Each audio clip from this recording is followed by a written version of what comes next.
نبی فرما رہے ہیں سب سے بہتر کام اور سب سے اونچا عمل اللہ کے لیے آپس میں محبت کرنا، الحب فی اللہ، اللہ کی خاطر محبت کرنا۔ سیدنا حضرت ابوبکر صدیق کا بھی تذکرہ آیا ہے، بڑے اونچے مقامات ہیں، بڑے فضائل ہیں، لیکن سوچنا یہ ہے کہ حضرت ابوبکر صدیق رضی اللہ عنہ کو یہ مقام کیسے ملے، یہ مراتب کس طرح مل گئے؟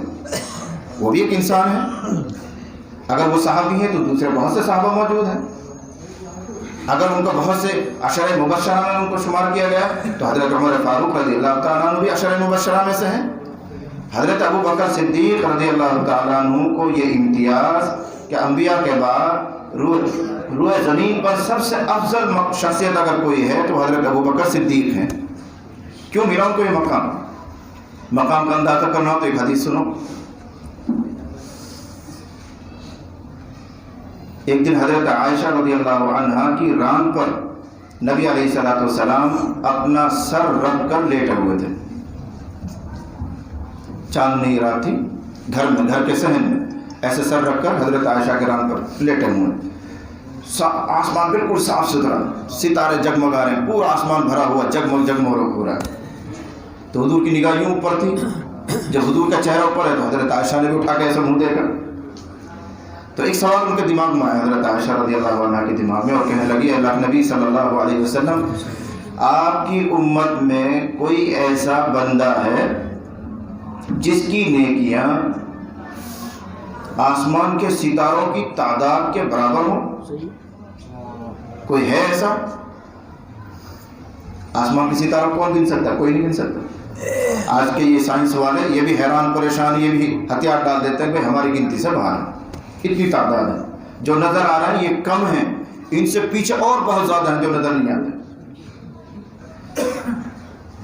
تو حضرت عائشہ نے سوال کیا اللہ نبی صلی اللہ علیہ وسلم آپ کی امت میں کوئی ایسا بندہ بھی ہے جس کی نیکیاں آسمان کے ستاروں کے برابر ہوں؟ تو آپ نے فوراً فرمایا کیوں نہیں، عمر رضی اللہ عنہ، فرمایا عمر کی نیکیاں آسمان کے ستاروں سے بھی زیادہ ہیں۔ تو حضرت عائشہ رضی اللہ عنہ کے ذہن میں وہی سوال جو آپ کے دماغ میں بار ہوگا، پھر ابو بکر کہاں چلے گئے؟ جواب تو یہ ہونا چاہیے بھئی ایسی شخصیت تو ابو بکر ہیں۔ تو حضرت عائشہ کے دل میں بھی یہی بات کھٹی، میرا ابا، ان کو تو آپ نے پیچھے چھوڑ دیا اور کہہ دیا کہ عمر کی نیکیاں سب سے زیادہ ہے۔ تو حضرت عائشہ کا اللہ نبی میرے باپ کہاں جائیں گے، پھر ان کی نیکیاں کہاں جائیں گی؟ عمر اتنا زیادہ نیکی رکھتا ہے تو میرے باپ کی نیکیاں کہاں ہیں؟ کیا فرمایا؟ یہی سنانا چاہ رہا ہوں آپ کو۔ ارشاد فرمایا جمیع حسنات عمر کحسنۃ واحدۃ من حسنات ابی بکر، حضرت عمر کی ساری نیکیاں مل کر ابو بکر کی ایک نیکی کے برابر ہیں۔ حضرت عمر کی نیکی کتنی؟ آسمان کے ستاروں سے بھی زیادہ۔ تو فرما رہے ہیں عمر کی ساری نیکیاں مل جائیں تو بھی ابو بکر کی ایک نیکی کے برابر نہیں ہے۔ کیا مقام رہا ہوگا، کیا منزل رہی ہوگی، بہت اونچا مقام ہے ان کا۔ اور ہم پر اور آپ پر سیدنا حضرت ابو بکر صدیق رضی اللہ تعالیٰ عنہ سب سے زیادہ مہربان تھے۔ ہر جمعے کو آپ ممبر پر سنتے ہیں خطیب صاحب کہتا ہے ارحم امتی بامتی ابو بکر، سنتے ہیں نہیں ہر جمعے کو؟ ارحم امتی، میری امت میں سب سے زیادہ نرم مہربان میری امت کے لوگوں پر ابو بکر ہیں، سب سے زیادہ مہربان۔ کیسے ہے مہربان اس کو بھی سنو۔ دیکھو بات دوسرے روپ پہ جا رہی، میں نے نیت کچھ اور کی ہے، حضرت کا یہ توجہ کی برکت ہے، بس اسی پہ بات کر رہی ہے۔ اللہ جو کہہ لو اس کو سنو، عمل کرو سر۔ حضرت ابو بکر کے بارے میں حضور فرما رہے ہیں کہ میری امت کے لوگوں پر سب سے زیادہ مہربان حضرت ابو بکر ہیں۔ اس کا اندازہ کرو ایک روایت سے۔ ایک دن آپ بیٹھے ہوئے تھے، صحابہ کی جماعت بیٹھی ہوئی ہے، اچانک آپ نے فرمانا شروع کیا ان اللہ وعدنی ان یدخل من امتی 400,000 بلا حساب۔ کیا کہہ رہے ہیں؟ نبی فرما رہے ہیں میرے اللہ نے مجھ سے وعدہ کیا ہے کہ میری امت میں سے 4 لاکھ آدمی بغیر حساب کتاب کی جنت میں داخل کرے گا۔ 4 لاکھ آدمی، لیکن امت کتنی بڑی وہ بھی تو سوچو۔ حضور کے زمانے سے لے کر قیامت تک اتنے بڑی تعداد میں سے صرف 4 لاکھ تو تھوڑی ہے. تو حضرت ابو بکر صدیق نے کہا، یہ وہ دلیل ارحم امتی بھی امتی ابو بکر. حضرت ابو بکر صدیق نے کہا، اے اللہ کے نبی کچھ اور بڑھوا دیجیے، 4 تو بہت کم ہے، 4 لاکھ کچھ اور زیادہ کروا دیجیے. تو حضور نے ارشاد فرمایا وَهَكَذَا 4 لاکھ بغیر حساب کتاب کے جائیں گے. اور یوں فرمایا وَهَكَذَا، دونوں ہاتھ ایسے ملا جس کو ہماری ہم اندھڑا باندھنا کہتے ہیں، اندھڑا بھرا، اردو میں اس کو لق کہتے ہیں. دونوں ہاتھ ایسے ملا دیا تو فرمایا 4 لاکھ لوگ بغیر حساب کتاب کے جائیں گے اور اللہ ایک اندھڑا بھر کے یوں ڈال دے گا بغیر حساب کتاب. یہ اللہ کا اندھڑا میرا نہیں ہے، اللہ کا. اور اللہ کی ایک مٹھی کتنی بڑی ہے؟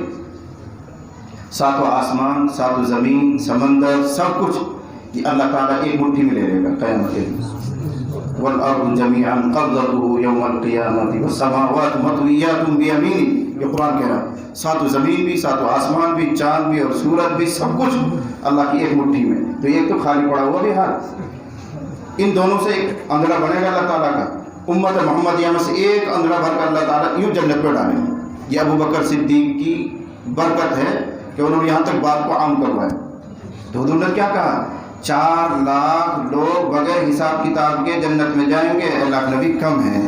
فرمایا چلو دعا کر دیتا ہوں. اب اللہ نے وعدہ کر لیا کہ 4 لاکھ وہ الگ اور اللہ کا ایک اندھڑا بھر کے جنت میں بغیر حساب کتاب کے. حضرت ابو بکر نے کہا جی اور کروا دیجیے. یہ ابو بکر ہے، ارحم امتی بھی امتی ابو بکر، میری امت میں سب سے زیادہ مہربان، نرم دل، شفیق ابو بکر ہے. اللہ نبی اور اضافہ کروا دیجیے. اب حضور فرمایا وَهَكَذَا وَهَكَذَا. ارے بھائی 4 لاکھ بھی بغیر حساب کتاب کے اور اللہ کے 2 اندھڑے، ایک ادھر ایک ادھر، 2 اندھڑے. جس مٹھی میں ساری کائنات آ سکتی ہے تو 2 اندھڑے میں کتنا ہے؟ تو حضرت ابو بکر کو سنو کہ کہہ رہے ہیں اللہ کے نبی اور بڑھوا دیجیے، کوئی بچنا ہی نہیں چاہتے، اور بڑھوا دیجیے. حضرت حضور کہنے والے تھے، حضرت عمر نے کہا بس یا رسول اللہ، بس یا رسول اللہ، بس رسول اللہ. حضرت ابو بکر نے فرمایا اے عمر، اگر اللہ اپنے حبیب کی پوری امت کو جنت میں پہنچا دے تو تیرے پیٹ میں کیوں درد ہوتا ہے؟ مجلس رسول کی بات ہے. اے عمر، اگر اللہ تعالیٰ اپنے حبیب کی پوری امت کو جنت میں ڈال دے تو تجھے کیوں تکلیف ہے؟ تو کیوں بیچ میں آ رہا ہے؟ تو حضرت عمر کی سمجھداری دیکھو، انہوں نے کہا اذن یتقیل الناس، اذن یتقیل الناس. اگر ایسی بشارت آپ سنواتے رہیں گے تو لوگ بے عمل ہو جائیں گے، کوئی عمل ہی نہیں کرے گا اور سب نے سوچیں گے کہیں تو کہیں علیہ جاننا دھیان میں عمل کی کہاں ضرورت ہے. اذن یتقیل الناس، اللہ کے نبی پھر لوگ بے عمل ہو جائیں گے. تو حضور نے فرمایا صدق عمر، صدق عمر، عمر صحیح کہتا ہے. عمر کی سمجھداری اور ادھر حضرت کی ابو بکر کی رحم دلی، یا حضرت عمر کی سمجھداری. تبھی فرمایا اگر نبیوں کے بعد اب اگر نبوت جاری ہوتی تو عمر فاروق نبی ہونے چاہیے. ایسی لیاقت، ایسی صلاحیت، ایسی استعداد عمر فاروق میں موجود ہے جیسے نبیوں میں ہوتی ہے. اگر نبوت جاری ہوتی تو عمر فاروق نبی ہوتی. تو میں تو حضرت ابو بکر صدیق کی رحم دلی سنا رہا ہوں. ہمارے دلوں میں ان کی محبت موجود ہے، یقیناً موجود ہے. نہیں دیکھا ہم نے ابو بکر کو نہیں دیکھا، لیکن میں سمجھتا ہوں شاید کوئی صاحب ایمان ایسا ہو جس کے دل میں ابو بکر کی محبت نہ ہو. اور حدیث کیا کہہ رہی ہے؟ جس کے دل میں جس کی محبت ہوگی کل قیامت میں وہ انہی کے ساتھ ہوگا. اللہ مجھے بھی آپ کو بھی حضرت ابو بکر کے ساتھ جمع فرمائے.